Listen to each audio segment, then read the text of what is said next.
kailangan jud ninyo ni i-meditate and explain ninyo sa group chat kung sa man ang inyong na-receive.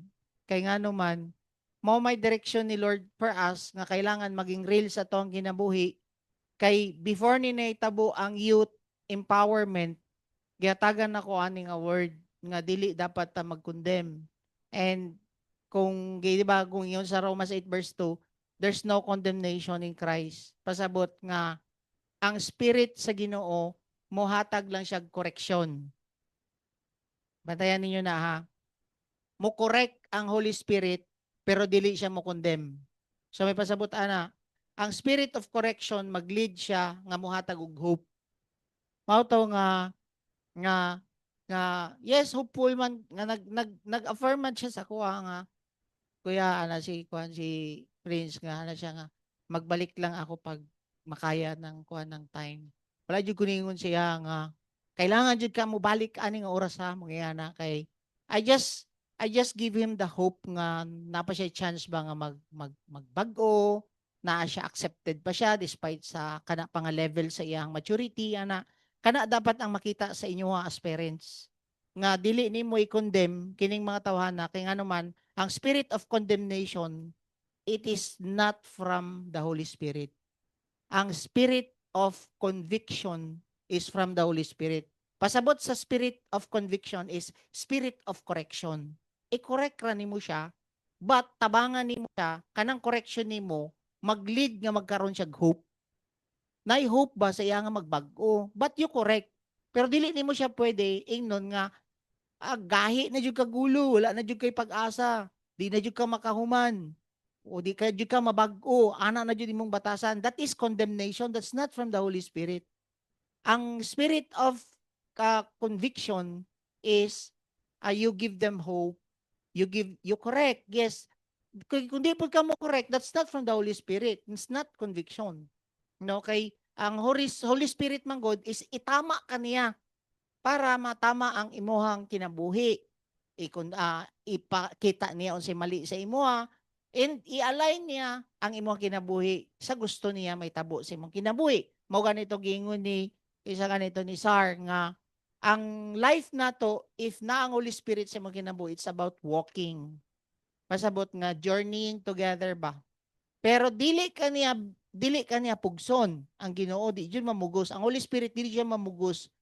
But the moment nga dili ka gusto magpa-correct, dili ka gusto mo journey sa Holy Spirit and mo decide ka nga moadto kag impyerno, pasagdan pod ka sa Ginoo. Dili ka niya gusto pugson kung gusto ka moadto kag impyerno. Dili pod mamugos ang Ginoo kung gusto ka moadto langit. Unsa na lang ka kung gusto ka moadto kag impyerno, dili pod ka niya pugson. That's why si Lord is puno yun siya grace. Mao ganing giingon sa Bible no, na ako'y kuano. Bantayan ninyo. Katong ako ang gi-share dito last. Puro to New Testament. Walay Old Testament. Nga naman, kung tanawan nimo diri sa kwan sa Acts 20 verse 32, bantayan niyo ni. Acts 20 verse 32. Basahon ninyo diya. O sige. Okay? And now I commend you to God and to the word of His grace. Yan na siya. Pasabot nga every command sa Ginoo sa New Testament nakapilit ang grace, nakapilit ang tabang sa Ginoo. That's why ikaw mag-spend time ka na kay command nga ma-follow sa Ginoo, na kay command nga ma-listen sa Ginoo, mabasa nimo sa Bible, nay nakapilit nga grace kung mutuo ka. That's why kung moingon siya sa imo nga ang difference ani ang command sa kwan sa Old Testament walay grace nakapilit kay ang word nga grace is sa New Testament lang. Ang grace is available jud na siya nga help sa Ginoo. Pinaagi sa iyang balang spiritu. Nakuha na to. And wala man ng Holy Spirit sa matag usa during sa Old Testament. Pipila ra may naay Holy Spirit ato nga time no nga dili tanan nga naay Holy Spirit atong time sa Old Testament. So kung tanawon ninyo dili jud ka makadungog og grace nga word sa Old Testament. Sa New Testament lang. That's why sa New Testament, kung naa kay command from God, kaya na nimo nga mahimo.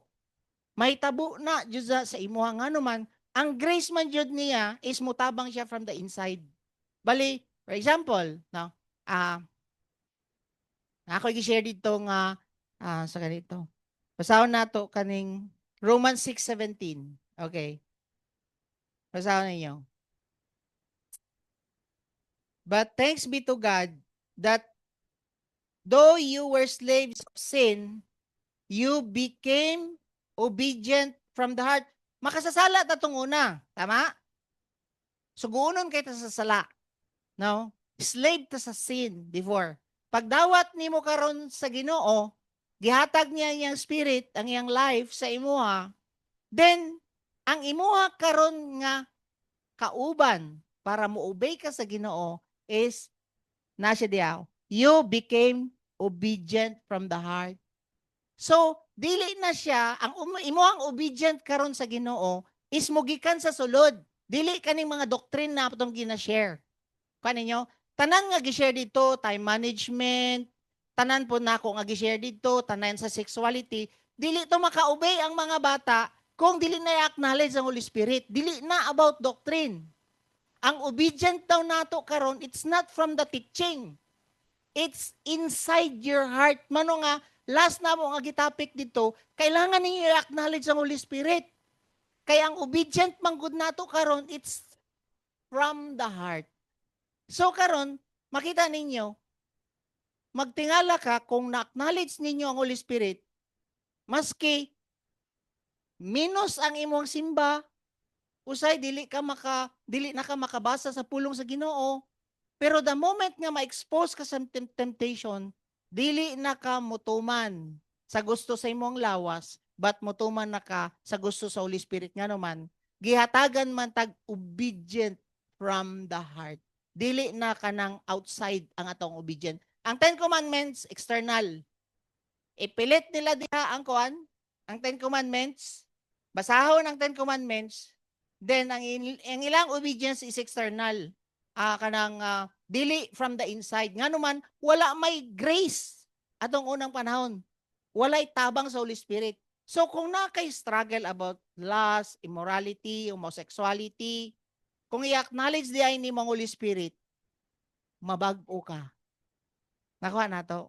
Magpatabang ka sa Holy Spirit, mabag-o ka.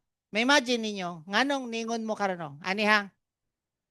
Kana nga topic, like for example, katong Bible School in the Bag, ngano nakaingon sila may nga, na-share na di ay natong una.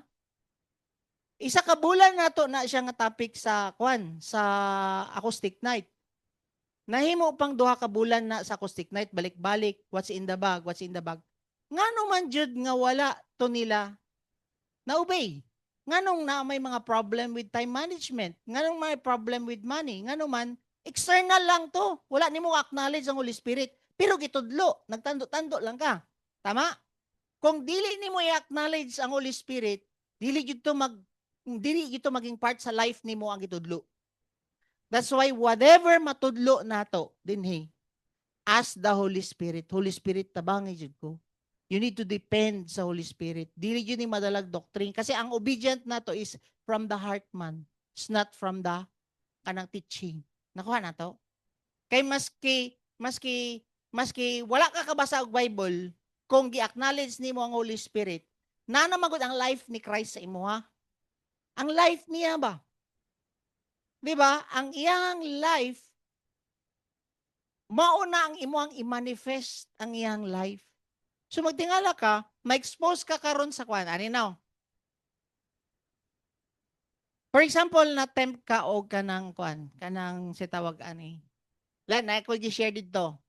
Ang literal manggod namo nga kwan nga mga struggle mga lalaki is kanang babae. Oh. Siyempre, sa amo nila Richard, kami, ako, mag-jogging mi sa buntag diya sa kustal. Unya, katong gi-share na ko sila ha, nga naay babae sa among tubangan, nga sexy, ana, unya, i-allow jud na sa Ginoo nga pajagingon jud na niya sa imong tubangan, unya, mga Siksi jud kaayo mga pinakigul-kigul didto ba. So karon pag jogging na ako didto, kita ninyo ha, picture. Pag jogging na ako niadto sa tubangan, okay? Wala ko nagkuan kanang nagrespond sa verse nga gimemorize man ako. Unsa ganito nga verse ha para mo respond ko ani ha nga di ko mo tan-aw kana dili. Wala ko'y ma-remember nga kinsay nagtudlo nga pastor or kinsa sa inyo ha nga nagtudlo. Wala po ko'y nabasahan nga na-remember. Ato nga time kay bigla naman to. But ang ako ang obedient is from the heart, gikan sa Holy Spirit, nga moiwas ko og tan-aw. Dili itong mga doctrine. Kuha ninyo. That's why ingon ana jud kay importante maminaw mo sa Holy Spirit. Holy Spirit i-acknowledge yun niyo, help me no nga dili ko makasin ani. Which is na fail ko nga naman, wala ko nag-think og lustfully ato nga babae. Wala ko nag-think og kanang binastos sa iya ha. Ang ako na fail lang ko is akong pagkahinawayon. So may tuma anig kigol.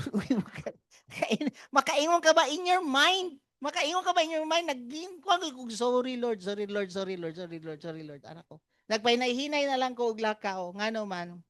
Because ang Holy Spirit nagalid sa ko nga ayaw na ka mo follow. Not the doctrine. Nakuha ninyo?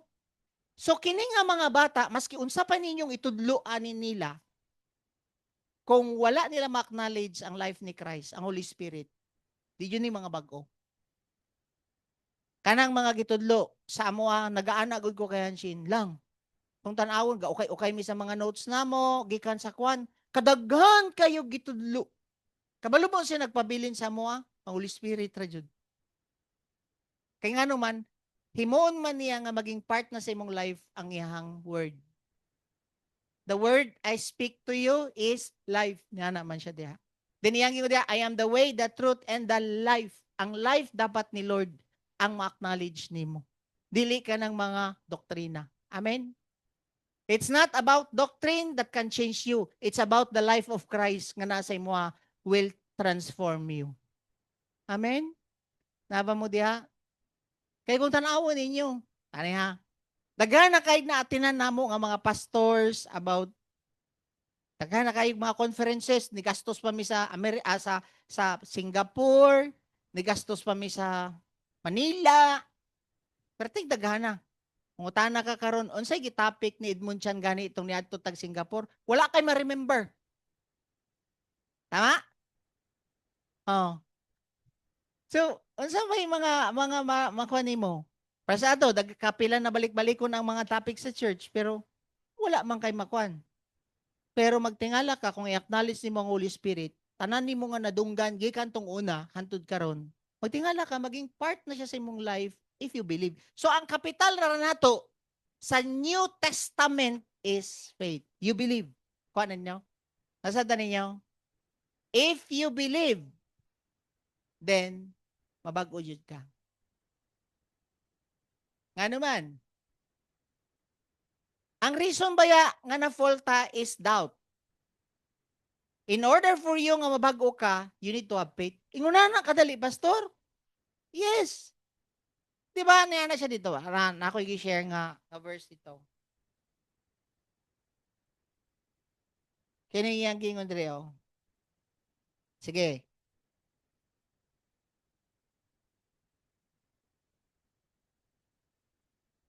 Like for example, kining mga unsa ning mga word nga kining Philippians 4:4. Sige daw, basahan na to. Rejoice in the Lord always. New Testament, tama? New Testament nga command sa Ginoo. Rejoice in the Lord always. Kung wala kay kwarta, maka-rejoice ka. Dili. Pero ang giingon niya, mag-rejoice daw ka in the Lord always.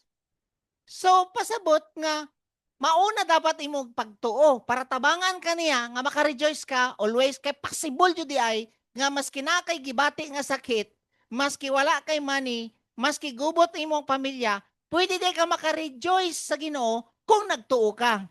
Kay nga naman, sama sa akong gingon sa inyo sa Acts 20 verse 32, nga naay grace nga nakapilit sa command ni Lord sa New Testament.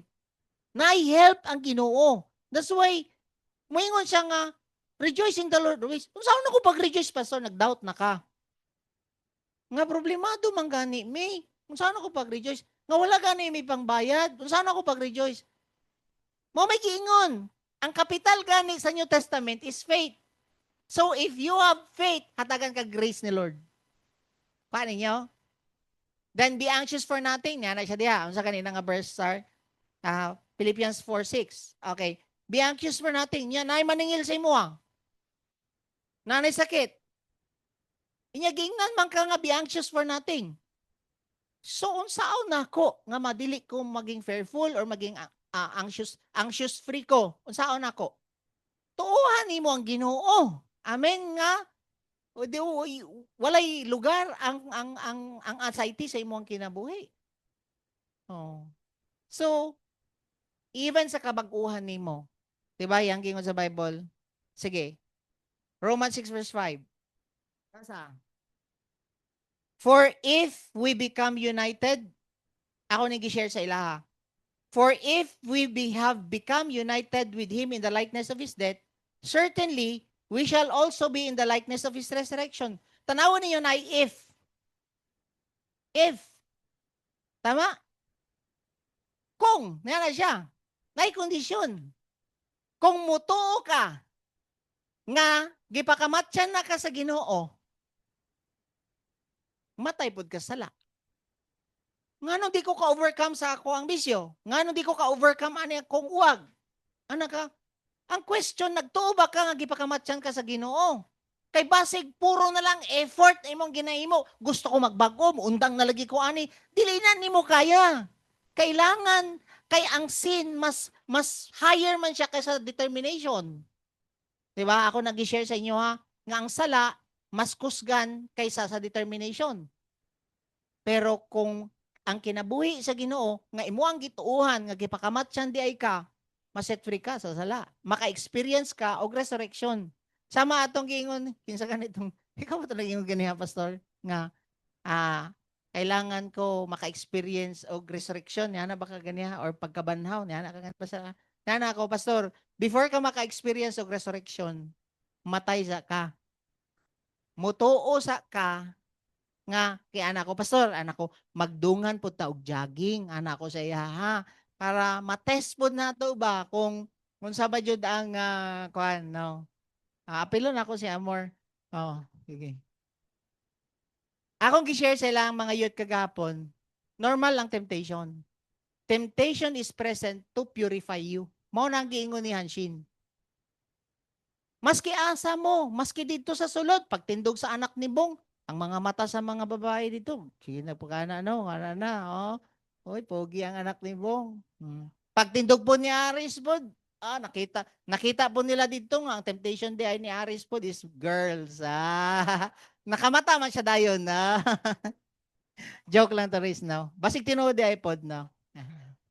But anyway, kita man namo no. Enjoy ba po ng mga youth kagahapon, no? Kay dito magod gi nganong naato sila Aris anak ni Bong kay muragi na magoy picture nga i-picture out na ninyo nga patay na mo.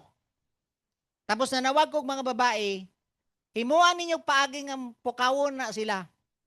Naiuban gigitik dire ni matadayon. Nya si Bidoy tulog yun, playing dead yun. Ay si Jestrel, no?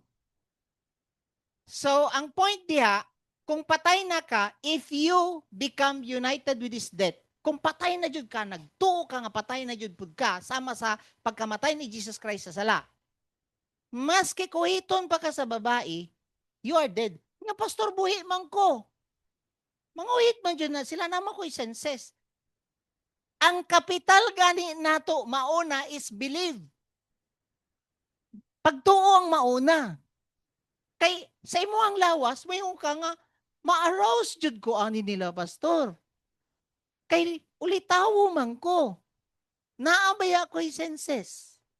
Ang nagkontrol baya over sa ato ang soul and flesh is the spirit.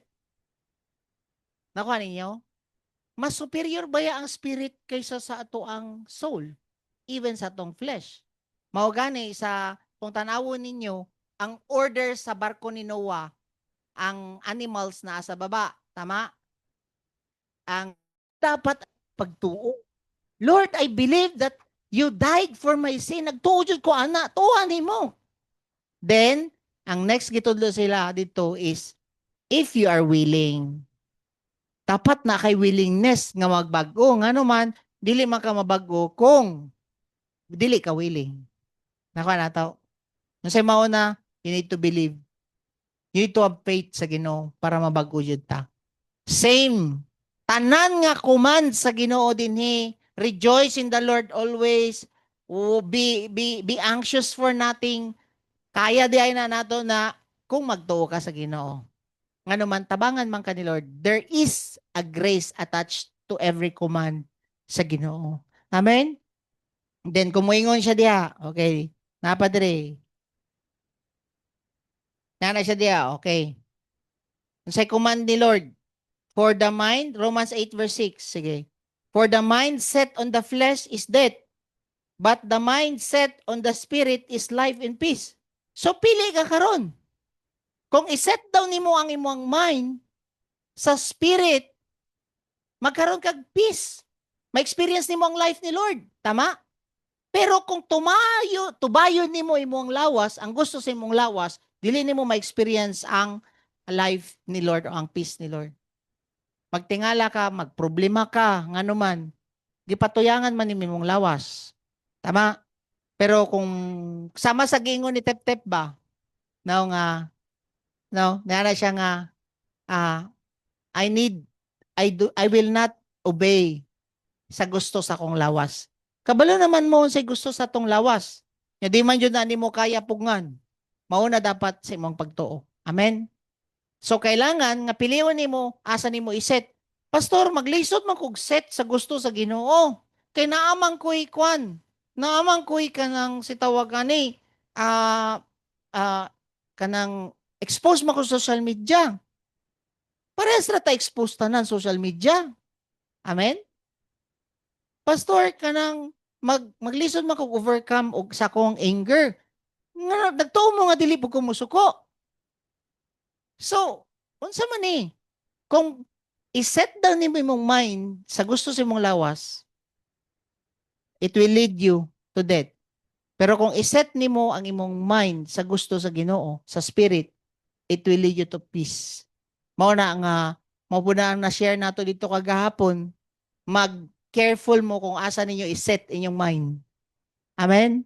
Kung naamoy mga desisyon nga dili mo peaceful, dili yun na sa Ginoo. Clear kayo na siya. That's why kung naamoy mga ginahimo karon nga dili ka at peace, renew your mind. Your mindset. Nakuha na niyo? Iset ni mo imong mind sa gusto sa Ginoo, dili sa gusto sa imong lawas. Sa gusto sa atong lawas, sige kaon. Sige kaon, non-stop og kaon. Wala kay disiplina sa kaon. Do you think peaceful ka? Dili ka magsakit man ang imong tuhod. Mao baya nang naitabo sa kuwa. Okay. Dili pud ka makakuan, si tawagan na dili ka si tawagan na dili ka makatulog og tarong ngano man, gipatuyangan man nimo gusto sa imong flesh. Gusto nimo ning gusto sa imong flesh, sa may tabo sa imo nasakit ka. Pero ang gusto sa Holy Spirit tulog kag sayo. Ang gusto sa Holy Spirit tulog kag sayo para pag mata nimo maka-spend time ka sa iya, peaceful ang tibok nimong adlaw. Pero ang gusto sa imong lawas kay tungod laki kay daghang corruption na sa WH, dapat ni pagbuntag na sa nako ni. Hala. Tuwa 52 billion tuara nya karon pag click baya nimo sa kanang corruption sa DPWH. Sunod-sunod baya nang apuro DPWH tanan ang mugawas sa imong kwan. Alas 4 na sa buntag, nagjogging nami, ikaw patulog pa lang ka. Oh. Nga naman, na-set ang imong mind sa gusto sa imong flesh. Kuha na to. Careful mo sa inyong iset ng imuang mind. Tabangan mo sa Holy Spirit, but if you believe in the Holy Spirit. Amen? If you have faith. Naba mo diha? So again, every command from God sa New Testament na ay grace. Pasabot, na ay tabang. Grace is the available help nga gikan sa Ginoo sa mga dili nato kaya. For example, dili nako kaya magbag-o na ang grace. Naitabang si Lord. Mangita siya paagi nga mabag-o jud ka. Basta nagtuo ka. Magtingala mo ana, dili ka kaundang og kaon. Pangitaan kag pamagi sa Ginoo nga muundang jud ka ana sama sa gihimo niya sa mua. Pero nagtuo ko nga bag-on ko kay niana mago Lord tabangi ko ani. I need your grace nga mabuhi ko nga healthy. So sa gihimo niya, gialaw bitaw niya patag-as kay ako mga resulta, perfect jud kay hapit perfect ang akong mga exam, no? Mga hapit na magkatunga na ang akong blood pressure. Sus dito na kaya man jud di ay. Kaya naman kauban man nimo ang Ginoo. Amen. Dagan kay tag mga testimony sa inyo. Amen. So kita mag-respond ta, nagpaabot ang Ginoo kung asa ray kutob nimo nga kaya. Pero always ka dapat mga tabang sa Ginoo. Amen? You continuously seek the help from the Holy Spirit. Tama mo diya? Kaya nga naman, kung patuyangan ni mo imong lawas, sa next verse diya, sorry. Yang ingon diya. Sa last.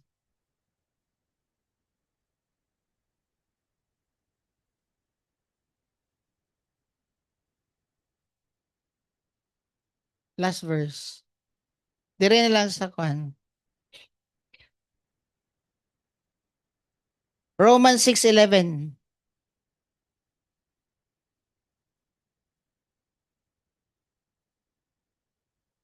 Basa. Even so, niya na siya diya. Consider yourselves to be dead to sin, but alive to God in Christ Jesus. Kasi pasabot sa consider. Wala niya gingon diya, imagine yourself nga dead na ka sa sin. Ang iyang gingon diya, consider, pasabot. Like for example, ani no? For example na lang si, kinsa may kwan diri, mga estudyante diri.